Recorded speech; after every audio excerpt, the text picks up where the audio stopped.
नेपालको मार्केटमा फेरि एउटा ठूलो स्क्याम र फस्न सक्ने चीज फस्टाउँदैछ जसमा पहिला धेरै जनाहरु फसेर डुबेर अनि ब्यान्ड भएको थियो त्यो मल्टी लेभल मार्केटिङ बिजनेस जसलाई चाहिँ एमएलएम पनि भनिन्छ। यस्तो नेचरको मार्केटिङ बिजनेसमा तपाईले जति जना मान्छे जोड्नु भयो त्यही अनुसार तपाईको इन्कम हुन्थ्यो। एक जनाले 2 देखि 5 जना जोड्ने अनि फेरि त्यही 2 देखि 5 जनाले अरु मान्छे जोड्ने गर्थ्यो। ठूलो नेटवर्क बन्थ्यो यसरी। स्टार्टिङमा जोडिनको लागि चाहिँ केही न्यूनतम रकम तिर्नुपर्ने अनि त्यो बापत चाहिँ केही सामान पाउने हुन्थ्यो। तर सामान बेच्नु भन्दा पनि बढी मान्छे जोड्नु पर्ने कम्पनीको मेन अब्जेक्टिभ हुने गर्छ। नेपालको इतिहास हेर्नुहुन्छ भने यस्तो बिजनेसबाट ठूलो स्क्याम भए। Gold quest, क्युनेट, unity life, हर्बो international जस्ता नामहरु भएको कम्पनीको स्किममा लाखौं जनाले आफ्नो सम्पत्ति डुबाउनु भयो। कति त लोनमा पर्नु भयो भने कति जनाको चाहिँ उठी बास्ने लाग्यो अनि नेपालमा इल्लिगल भनेर नियम बन्यो। अहिले फेरि यस्तै कुराहरु फस्टाउँदैछ नेपालमा तर रूप चाहिँ अर्कै भएर। अब अनलाइन जमानामा भने यही कुराहरु कुनै फिजिकल सामान बेचेर हैन नि, तरिका चाहिँ चेन्ज भएको छ। आजकल यसलाई online business training, ecommerce business mentorship, digital franchise, passive income, forex trading, crypto trading community भनेर प्रमोट भइरहेको छ। जसबाट नेपालमा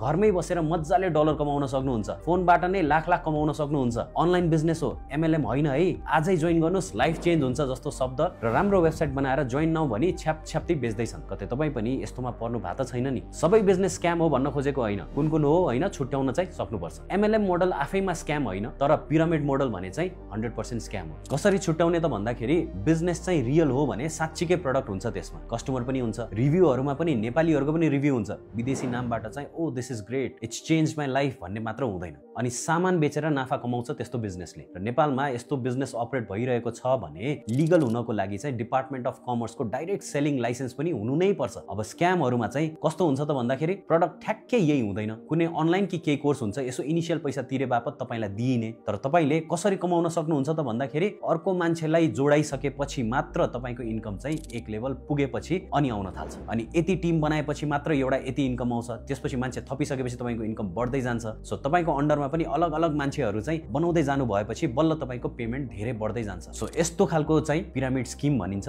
जुन चाहिँ 100% इल्लिगल अनि स्क्याम हो। पहिला जुमको वेबिनारबाट सुरु भएर नेपाल या नेपाल भन्दा बाहिरको सेमिनारसम्म पुग्छ। धेरै टिम मेम्बर बनाउन सक्नेलाई चाहिँ रिवार्ड गरिन्छ, ट्रिप्सहरुबाट, गिफ्ट्सहरुबाट, क्याश प्राइजेसहरुबाट। यस्ता सेमिनारहरुमा अलग पावर पोइन्ट प्रेजेन्टेसन हुन्छ प्रोडक्टको क्याटलग भन्दा बढी अनि 6 महिना जतिमा चाहिँ कम्प्लिट फ्रिडम हुन्छ भन्ने सपना बाँडिन्छ। आजै जोइन नगरे चान्स मिस हुन्छ वाला प्रेसर पनि हुन्छ र पैसा ट्रान्सफर कि त विदेशी अकाउन्टमा कि त पर्सनल खातामा पैसा ट्रान्सफर गर्नुपर्ने हुन्छ, कम्पनीको आधिकारिक खातामा हुँदैन। अनि कसरी के भनेर धेरै क्वेशन गर्नुभयो भने जवाफ के आउँछ त भन्दा जस्ट ट्रस्ट द सिस्टम भनेर। यस्तो खालको कुराहरुमा तपाई इन्भल्भ भइसक्नु भएको छ भने प्लिज निस्किनु होला। यो ढिलो चाँडो गलत तरिकाले एन्ड हुन्छ नै हुन्छ। अब नयाँ मान्छे जोड्ने या एक्स्ट्रा पैसा लगाउने काम चाहिँ बन्द गरिहाल्नुहोस्। बिजनेस ग्रोथ जुन रियल हो र स्क्याम हुँदैन, इट टेक्स टाइम। सजिलो तरिकाले रातारात या छिटो समयमा पैसा कमाउन सकिन्छ भन्ने हरेक प्रमिस कि त स्क्याम हुन्छ कि त इल्लिगल हुन्छ। आफू सचेत र सजग भई बस्नुस् र आफ्नो सर्कलमा नि यो कुरा फैलाउनुहोस्। इफ तपाईलाई यस्तो कुनै पिरामिड स्किमको बारेमा थाहा छ भने अरूलाई पनि अवेयर गर्नको लागि कमेन्ट सेक्सनमा चाहिँ लेख्न नबिर्सिनु होला। अनि फ्रड भएकै छ भने नडराइकिन एउटा रिपोर्ट नि गर्न सक्नुहुन्छ साइबर ब्युरोमा, cyberbureau@nepalpolice.gov.np